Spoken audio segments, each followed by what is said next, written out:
Tu exagères.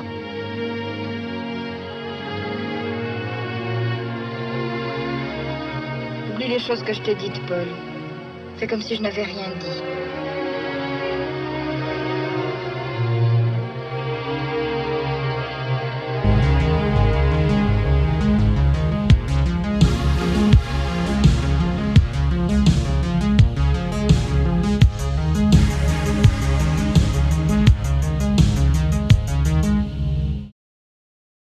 I saw a lot of people giving Tenet another shot this weekend, and there was some reappraisal that I was happy to see. Oh, is that out? Is that at any of our theaters? No, unfortunately. Okay. Fuck Tenet. I don't like it. Fucking. I watched it also 2 years after everybody else did, so yeah, that's a fresh Okay. one. It is bizarre though that like it's me against Scott, Dylan, and you on it. But that's okay. I could rewatch it sometime. It's not a priority. Again, my problem was just not caring about anything that happened on screen, about any of the characters, or It just felt like Nolan trying to jerk himself off with like And time that. travel stuff. He was just having a fun time making a Bond movie. Yeah, Well, we'll make an travel. actual Bond movie, not one where you have to fucking predict where your bullet's gonna go. You're the one who likes that fucking curved bullet movie. Yeah, well, Wanted's fucking tight. If they would have been a lot more stupid, if Tenet would have been a lot more stupid, I would have been into it. But it was trying too hard to be smart. I just remember in ninth grade, you coming back for the theater telling me, dude, they like the keys off the keyboard fly off and spell out letters in the air. I was like, okay. Said, fuck, dude. he said "fuck you," right? Like, it's someone that says, You "Fuck can't tell me that's not awesome as a fucking 14-year-old. as a 14. Hey, you got me there. Can't say shit. And it's like I remember reading the comic book later and being like, this is nothing. This is not. Yeah, I heard they're not even close. Like it's literally just using a name. It does not draw from the source material at all. All right. Let's talk about a movie that is the opposite of Wanted. Welcome back to the Harbor. I'm your host, the Kino Cowboy. I'm with my Kino boys, Scott and Casher, like usual. Today, we're talking about our first Jean-Luc Godard because for a while, I kind of avoided him on this Harbor show because What is there to say that hasn't been said? yeah, exactly. Everyone talks about Breathless. Everyone talks Pierre the Fool. Everyone talks My Life to Live. And I watched all of those movies and Alphaville. I will say not enough people talk about Alphaville. It's not the best movie, but regardless. Yeah, well, neither is Breathless. Yeah, Boom. Boom. he's definitely one of those film school filmmakers that everyone watches, like Wong Kar-wai. I'm not saying anything bad about Wong Kar-wai. I'm just saying when you're in film school, that's one of the common directors that is taught. Him, Ingmar Bergman, stuff like that. I'll say Ingmar Bergman clears. Oh, I love Bergman. So of course, when I'm 18, 19, I'm trying to get heavier into film. I'm going to peruse these filmmakers. And there was a phase where I was into Breathless and My Life to Live and Pierre the Fool.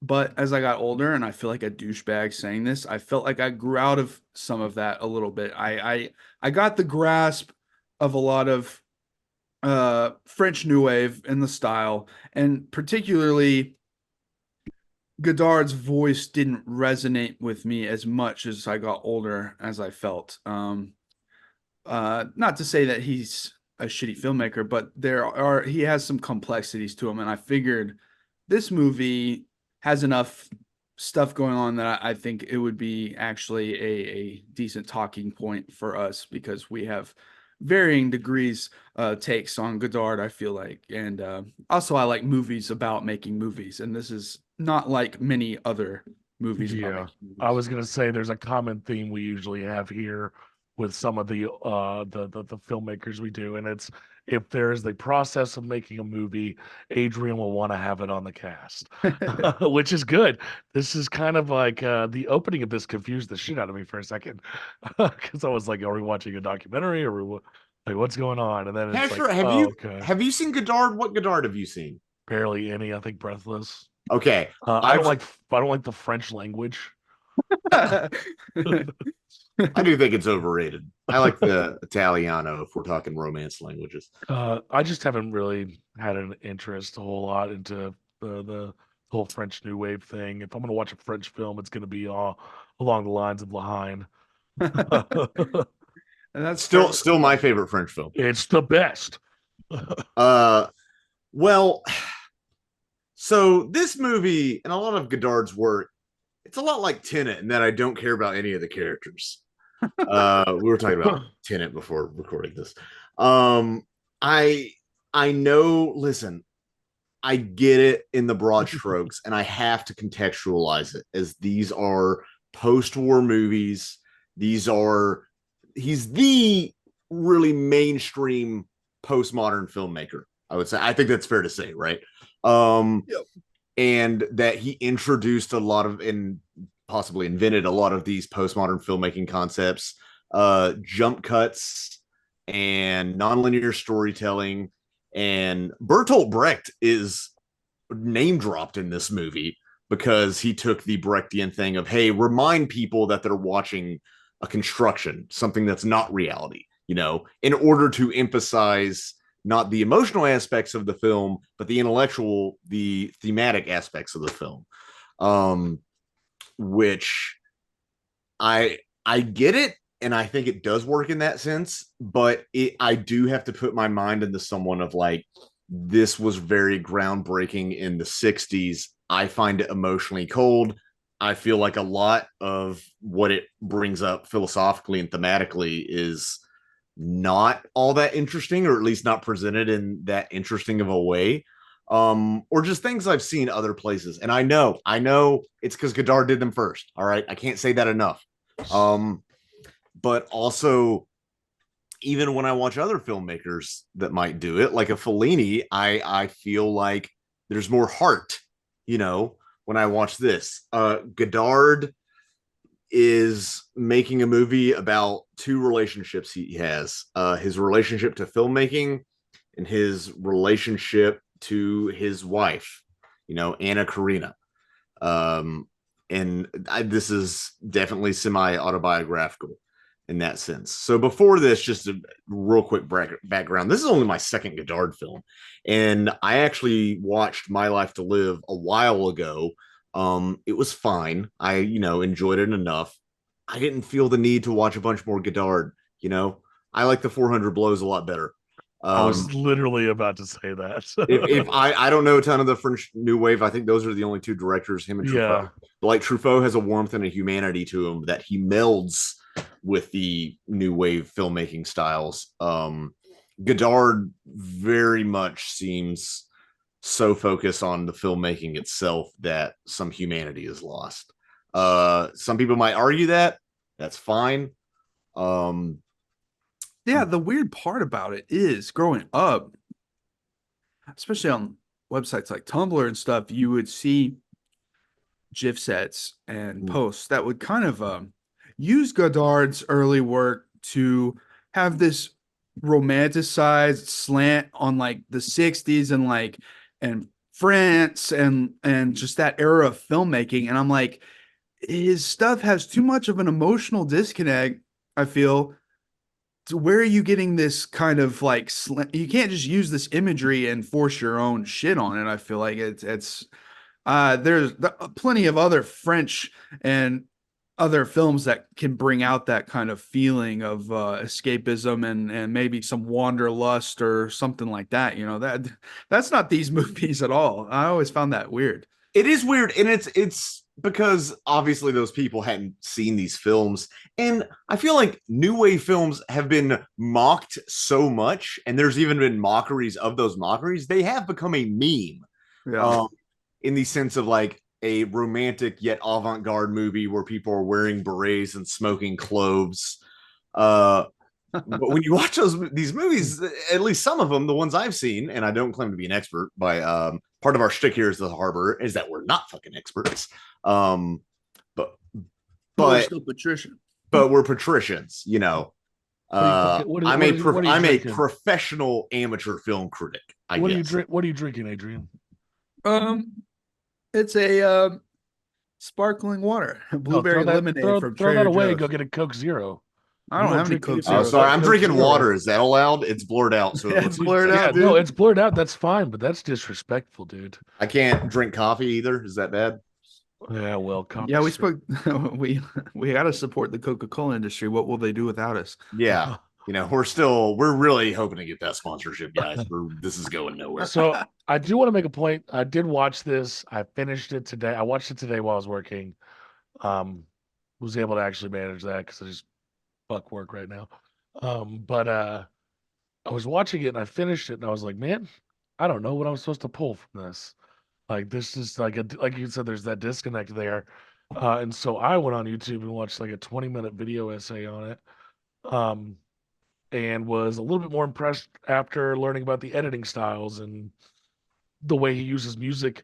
One of the guy at one point said that the Godard might be the very first techno DJ with the way he edits the theme song in the film and cuts it and restarts it. Yeah, I and keeps was doing that. noticing how it kept cutting back in when they were at the beach house or whatever. Yeah, so, it's yeah, annoying.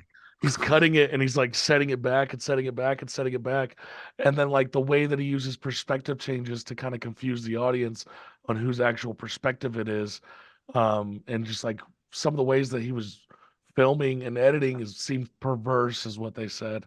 Well, And and that's part of the whole Brechtian thing. He's reminding you that you're watching a film because I'm like, there's that theme song that I'm sick of. Well, yeah. Again. The opening scene is showing a film being made, and Yeah. the camera literally turns and points itself at the audience. Yeah, it's fucking crazy to It me. stole that from End of Evangelion, man. It's if we're talking pretentious masturbatory movies, I like that one better. No, I will say no, giant like robots. yeah, I get what he's going for, and also like these kind of movies he was making were really fucking cool. You know, it was like so much different from all the smarmy, stupid crap that was coming out. Which he's very critical of this movie and basically of American filmmaking in this era. Yeah, for sure. Studio filmmaking. I'd say, yeah, like Pierre the Fools is probably like his coolest kind of like almost like a wannabe Rebels movie, not really for Rebels because he's too much of like a Marxist lame-o fucking soy boy bookworm. But I don't call people soy boys in real life. I need to clarify that. Yeah, but that is an angle I do enjoy from the work. And I will say the main pulling point of this movie to me was the fact that Fritz Lang plays himself in this movie. I thought that was amazing. That's It's awesome. cool. And he's honestly the most likable character in this movie because he's just German and doesn't deal with any of this French melodrama or American rapacious capitalism. He's also like base Pseudo-intellectualism. German, like fucking against the Nazis and stuff back in the day. So he's like a way cooler German. Yeah, not being a Nazi is pretty important to me. Yeah, We're no. talking about Germans, Well, especially in the 60s. Yeah, right? fresh. But But it was from being around earlier. people at home, if you don't know who Fritz Lang is, he directed the what's it called? Metropolis M. Yeah, Metropolis, which is influenced pretty much every sci-fi film that's ever come out since. If you like Blade Runner, you'll love Metropolis. I actually like the 87 cut, I think, where it's set to 80s music. It's a weird kind of cut, but the thing is that they don't use any of the title card, they just have subtitles instead, and it speeds up the movie by like 40% by not having any of those. And it's like they should do this for more re-releases of silent films. Just have the subtitles. But I know some people might find that to be blasphemous, but I don't care. Anyway, watch Metropolis, watch M, and it's funny that they reference his own movies. They talk to each other about him at one point.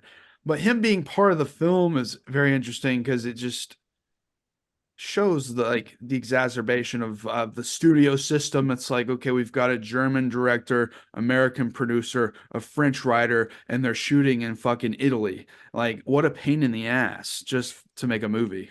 And let me say this: part of this is him examining how language is inadequate to express certain concepts and feelings, and that cinema is a universal language. That's a very important point that he feels and that he believes in and that he expresses in this movie. Because at one point, the American producer is mad at Fritz Lang, which shows how dumb he is for hiring Fritz Lang for this project. Although Fritz Lang is certainly not as avant-garde or like artsy as, I mean, he's obviously artsy, but he's not Godard. He's not Godard. Let me just say that. But yeah, they're trying to do two different kinds of things with their film. Yeah, well, he says, he's like, you're not filming what's on the script, and he basically goes, yeah, I am. This is me filming what's on the page, but that's on paper, and this is on celluloid. Those are two different things. And it's the same thing. I think Kubrick has a quote I like, I'll paraphrase, of basically he hated it when people asked him what his movies were about, because he was like, it's there, it's on the screen, I don't want to turn it back into words. Lynch has the same thing. A lot of directors have the same thing. I heard an interview recently of Denis Villeneuve. We're excited for Dune, but more like Poon.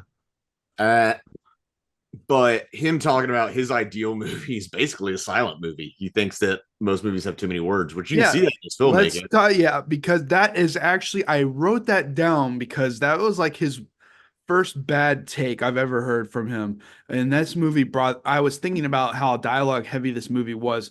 And I was thinking of how interesting the structure of the film is. The first 30 minutes is like them trying to make this movie and then going to the guy's place for a drink and stuff. And then just the middle 45 minutes is just this back and forth between the two leads in their apartment as their marriage falls apart. Yeah, you kind of just want to, at a certain point, I was just sitting there like, God, break up already, guys, or and then have an affair or something. The filmmaking. And I thought it was cool that it was just this extended sequence, and we'll get to that sequence in a minute, but it did bring up the take that Denis Villeneuve made. And I was like, this is a weird take. And because he said that basically what he said was TV has corrupted film, and that basically film is too wordy and too dialogue heavy.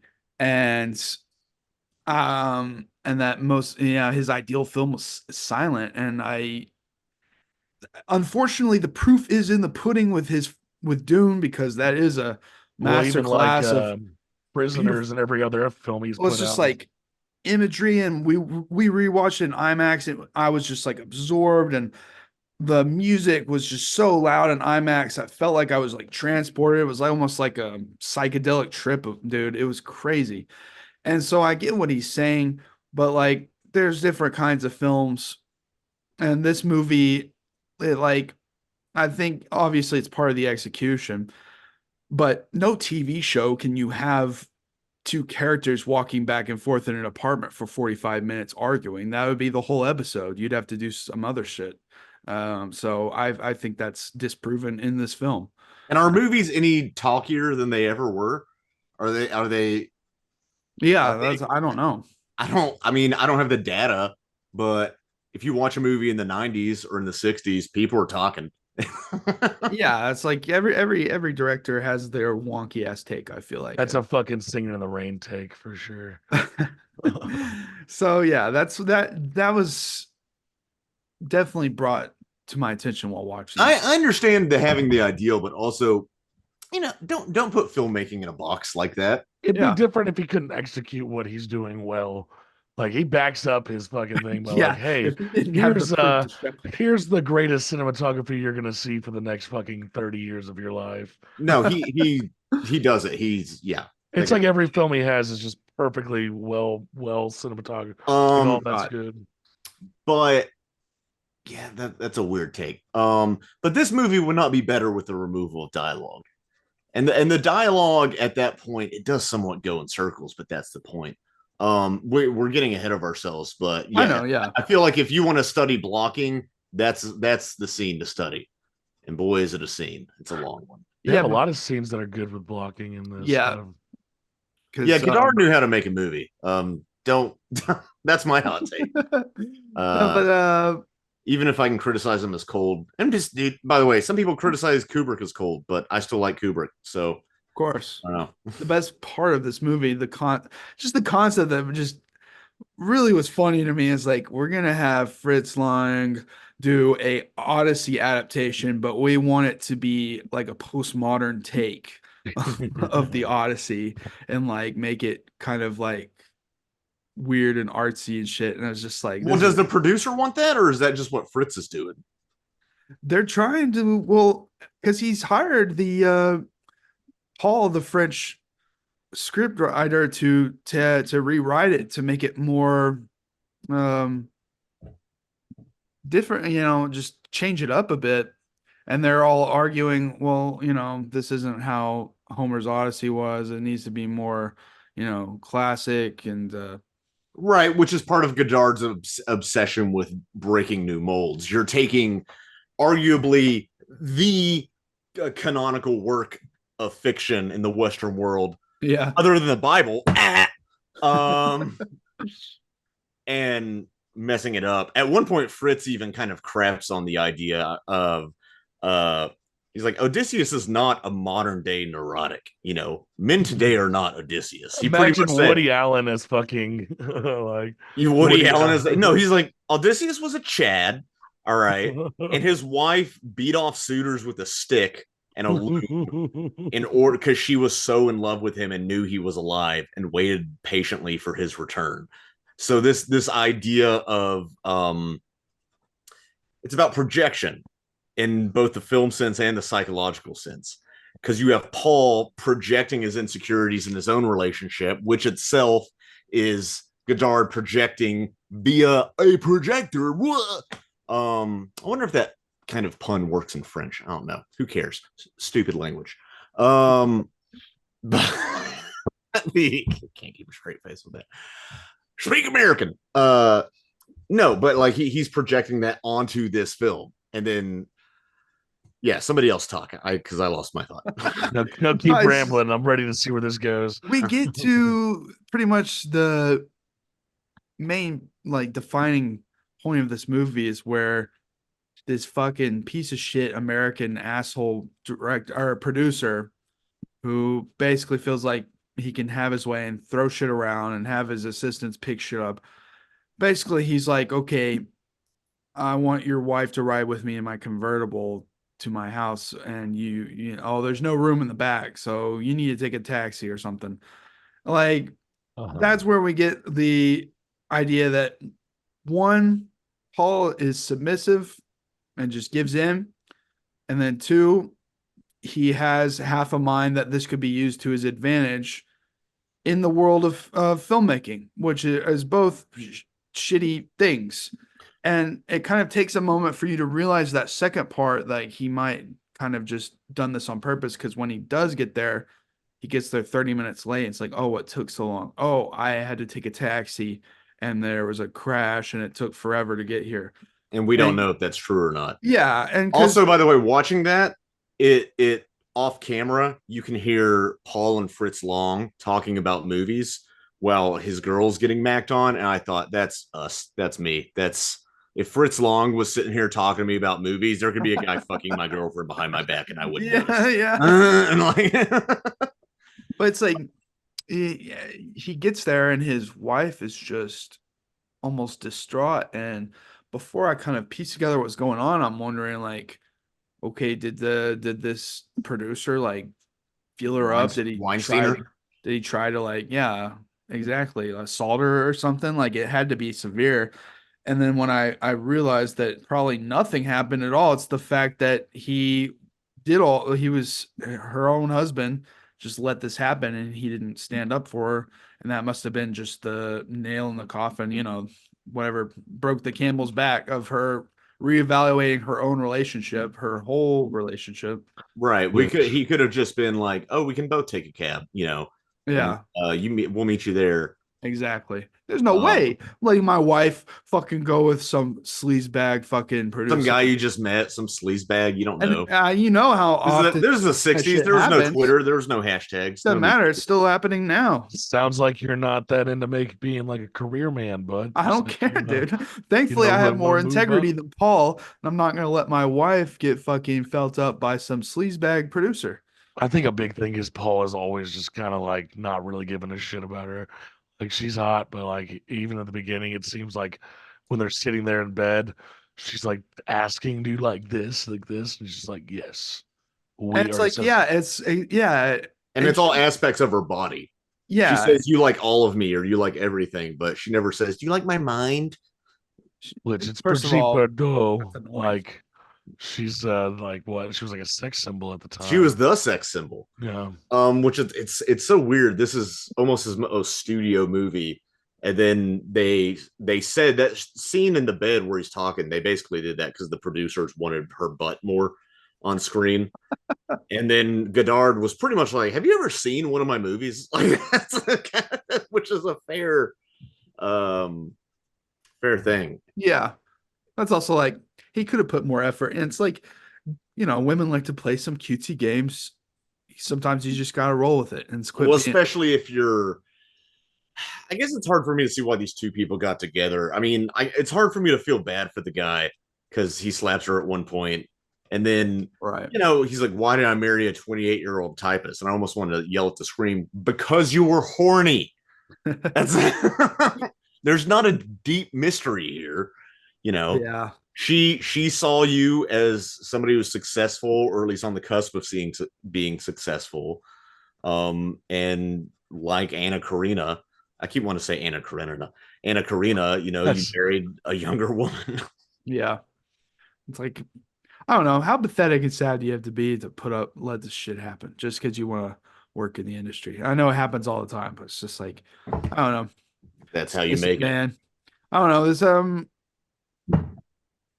because he does have other interests. It's not like he's just lucky to have her and no one else, because he does try and like pat the other lady on the ass and stuff like that. And so something's there. But what I was noticing through all this and the first chunk of the apartment, that's mostly wide and medium shots, and the camera seems to keep its distance while still remaining fluid, because I noticed it's still is moving back and forth. There's a lot of good pans and following and stuff like that. Long takes in this movie. And yeah, there are some long takes, and I was writing that in my notes, and then right I did about 40 minutes in was when he slaps her. And that's one of the first real close-up shots we get of her, of when she's turned against the wall and says like he scares her and stuff. And then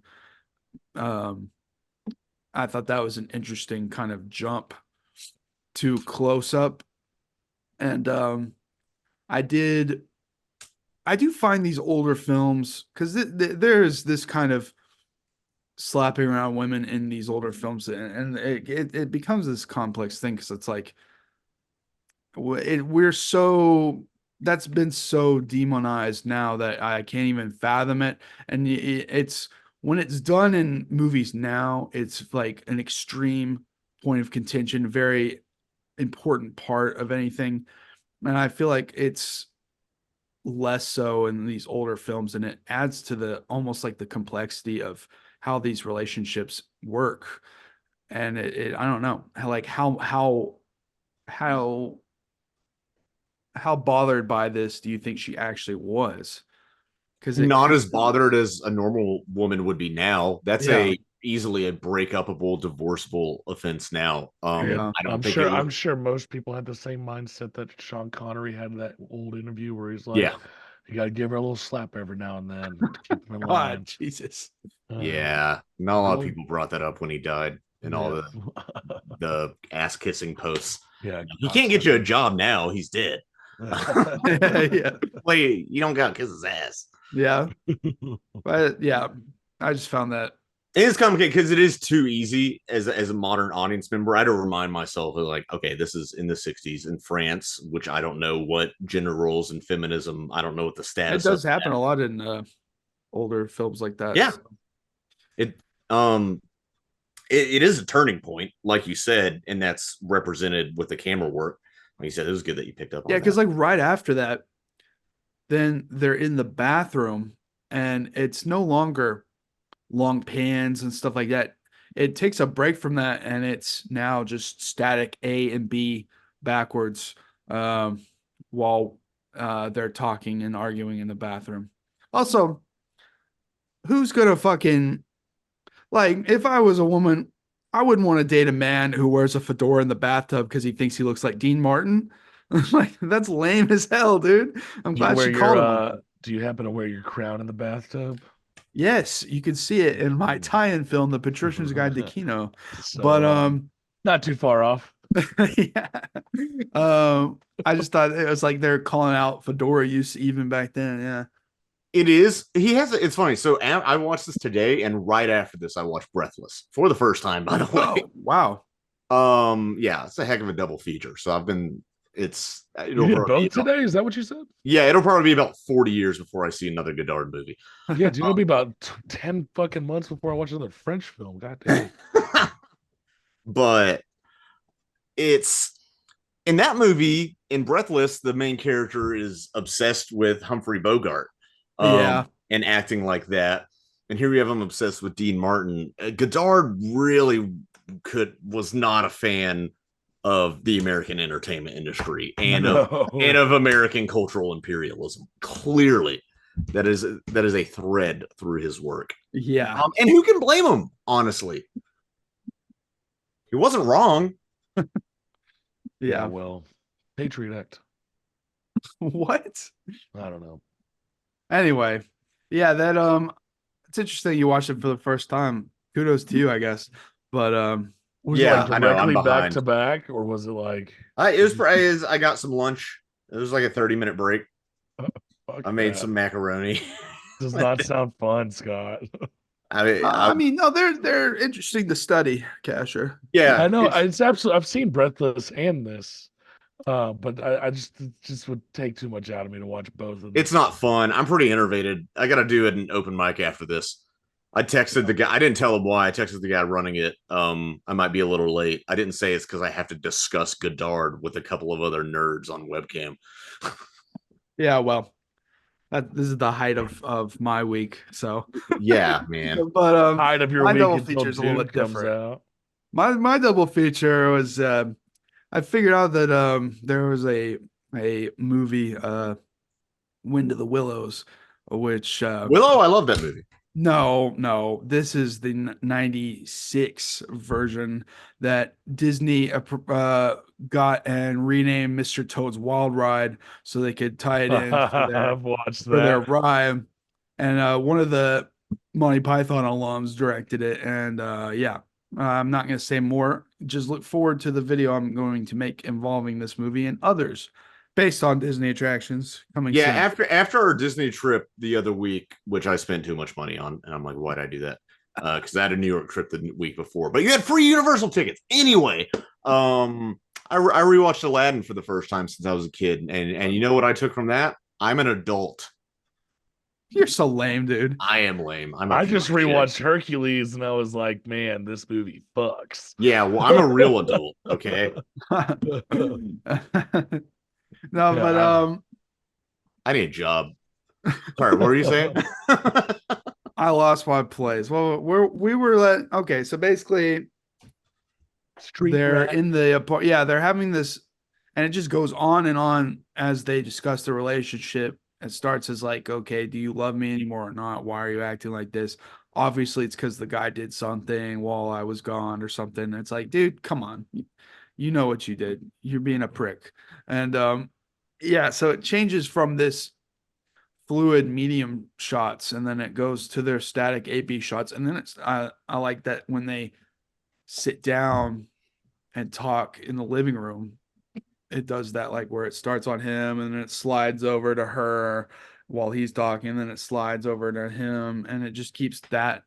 So it may be a 45-minute sequence ish, but he keeps it very interesting with different changes of movement. So I will give them No, there's that. different changes camera movement and blocking. They become more separated physically. They're separated by walls and doors, and that's shown through the camera work. And it's like it had to have influenced, I don't know, a lot of I mean, think about the Marriage Story, stuff like that. Yeah, and that's what just I like was thinking about. extended sequences of. It has to. And that when Scenes from a Marriage come out? What is that? Casher, can you look that up? Jamie, can you pull that shit up? Yeah. Bergman. Was that before or after this? I can't remember. I'm looking. But 2021. it's not 2021. Definitely wasn't that. It is a thing where 1974. can you imagine being married to Godard? I guess that's my point. Oh, God. No wonder he had problems. No, speaking of Hey, marriage, can you imagine being his wife and he's like, hey, I made a movie about us, basically. oh And no. it's this. Yeah. No, but I do think this film. I'm thankful because it led me going down like a rabbit hole on Fritz Lang's life, and like, dude was married to like a fucking Nazi sympathizer who like fucked some Indian journalist who was 17 years younger. Like, it's just like interesting shit that way. Not a very But, good like, Nazi. No, not at all. I mean, not that there are good Nazis, but you know what I mean. Yeah, but yeah, I do like. Yeah, I'm glad that he was in this film because he adds an interesting layer to it. I also like that we talked about Francois Truffaut I think earlier, and I like him a lot when he shows up in Close Encounters of the Third Kind. Just a side note, I like. Yeah, when, no, it's pretty fucking. I like when crazy. directors show up in other directors. Oh, I forgot that. Yeah. Rewatch Yeah, that. he's got a decent role in it, but yeah, I I'm trying like. to remember. I don't remember that at all. The American in this movie, so he reads random quotes from a little book he has, almost like he's able to reiterate what other wise people have written, but he has no intellectual autonomy. Yes, exactly. And kind of reminds me of Llewyn Davis just doing covers.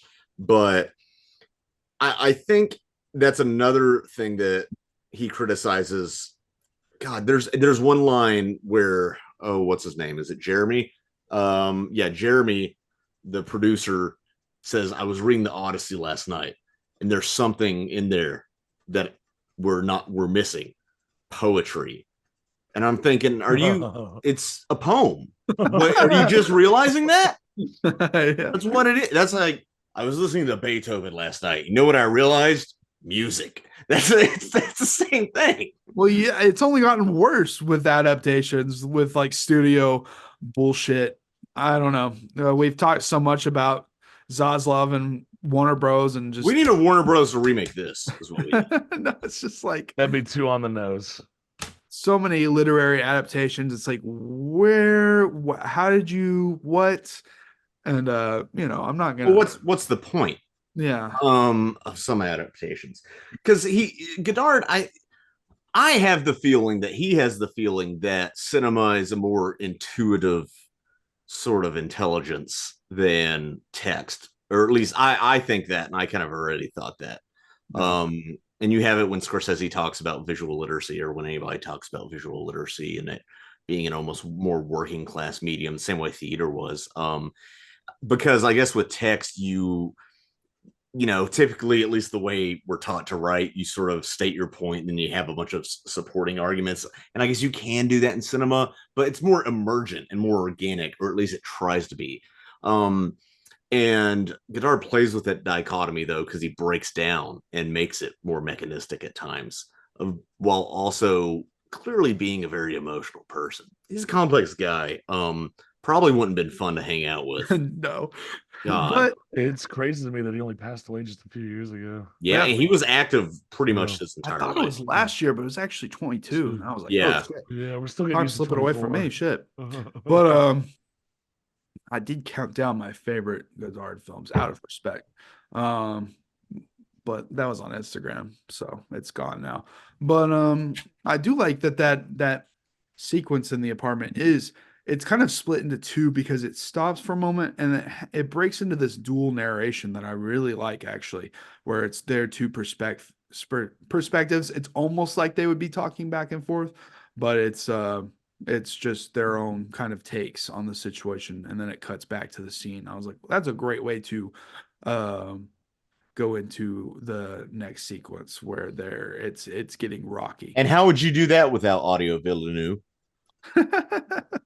Yeah, no, but The most crazy point is that she's acting like, she doesn't know how she feels, but she very much does. And then she doesn't want to go to the thing, and he's like, "Well, I'm not gonna write this. I'm not gonna do this unless you wanted to." Blah blah blah. And then when she's like, "Okay, we'll go to this thing at the theater or whatever," he brings a fucking gun. What the hell is he planning to do? It's That's such a jump to me. and it's an anti-Chekhov's gun situation because he ends up not using it. It ends Yeah, up not being integral to the plot yeah, because spoilers, obviously, they die in a car crash at the end, which is also what happens in the novel. This is based on an Italian novel, by the way, yeah, which is just another layer of the interplay between text and cinema. yeah. I'm not going to read that novel for the cast. Didn't do it. Won't do it. That would be actually pretty wild if you Yeah, did. find a by today's standards obscure novel. No, not doing it. But yeah, I felt like that was kind of too much of a jump almost. Like, what's he's gonna kill her just because they're having a disagreement, just because she's Or not he might, falling out of maybe love. he'll kill Jeremy. You know, Yeah, but he'll like get mad. there wasn't even any proof that they were doing anything. And she does share a kiss with him at the towards the end, but I feel like that's just purely out of spite, just so her husband will see it. Yeah, And it's which entirely out of spite. makes She's not into him at all. no.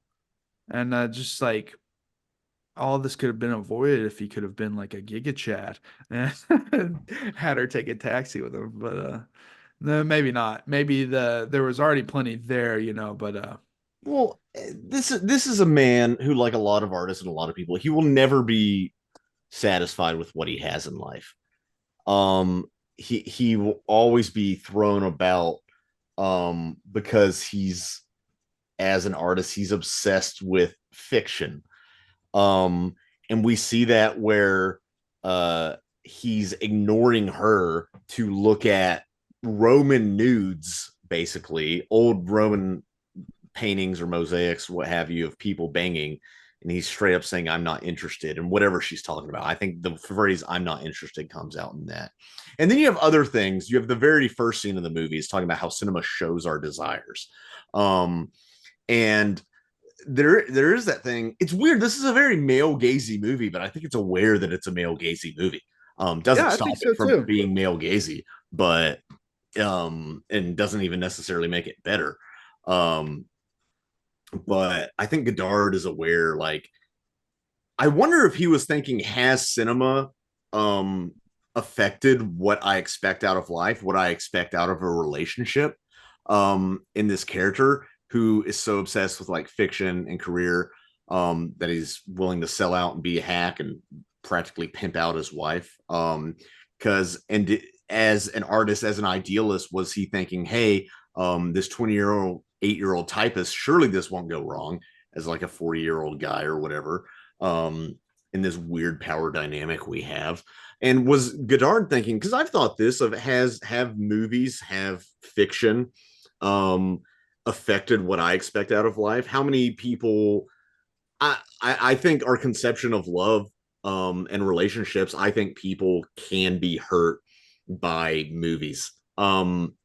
Or by whatever, romance novels, whatever. They expect that to be real life all the time, and that's not the case.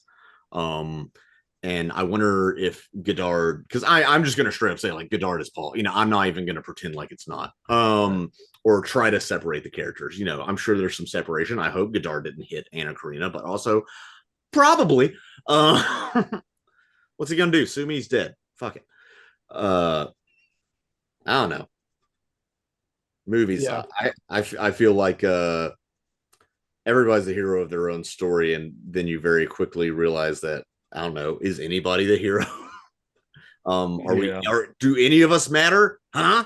Yeah, Fritz Lang literally in the movie says one must suffer. I'm like, damn, dude. He's also said man created gods, which is a Yeah. bit, reddity, I think, but it is true. We've created all these things in our own image, these ideas of perfection, and nothing can live up to that. And if you aren't aware of that, you're gonna have a bad time. And I think he gets the final, like, his wife and this producer have died in the crash, and he also learns like she found his gun and like emptied the bullets and all that, which I find interesting. But even after all this, he's kind of like, well, what are you gonna do? And Fritz Lang is like, well, I'm gonna finish what I started because that's what you're supposed to do, and I'm gonna finish the film basically. And he just continues on, and I don't know. I do think that's there's something there, but I'm not quite sure what. But I do feel like that he was put into this film just. I feel like that ending scene was like a major reason why he was put in the film. I don't know. He's the Stark contrast. rational center to Yeah. all this madness. Yeah. The rational German who's dealt with too much shit and is older and has seen too much shit to deal with these ridiculous Frenchmen. That's what it is. And yeah, it goes back to like, it is what you see, you know. It's what you want to see. Cinema is what you want to see. That is said at the beginning. And the last shot of this movie is a serenity. It's the ocean. And I think that's what we're all really trying to get, is a sense of peace, but there's also an emptiness to it.